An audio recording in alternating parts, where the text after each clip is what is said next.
একজন গর্ভবতী মহিলা তার স্বামীকে জিজ্ঞেস করলো, তোমার কি মনে হয় ছেলে হবে নাকি মেয়ে?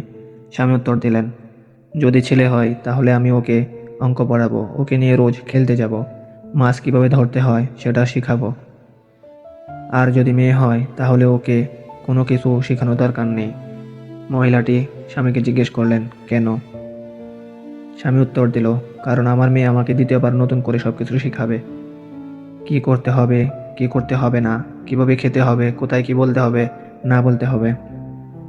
একদিক থেকে দেখতে গেলে সে আমার দ্বিতীয় মায়ের মতোই হবে।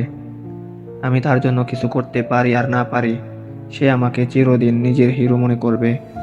যখন আমি কোনো কিছু করতে তাকে নিষেধ করব, সে আমাকে বুঝতে চেষ্টা করবে আর সব সময় তার স্বামীর সঙ্গে আমাকে তুলনা করবে। তুমি দেখে নিও, সে যে বয়সী পোশাক না কেন, সারা জীবন এটাই চাইবে আমি তাকে একটা বাবির ডলের মতোই ভালোবেসেছি।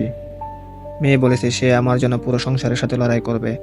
যখন কেউ আমাকে দুঃখ দিবে সে তাকে কোনোদিন ক্ষমা করবে না, সে যেই হোক না কেন।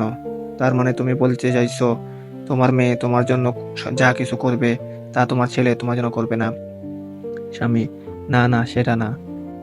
এমন হতেই পারে আমার ছেলেও এসব করতে পারে, কিন্তু সে শিখবে।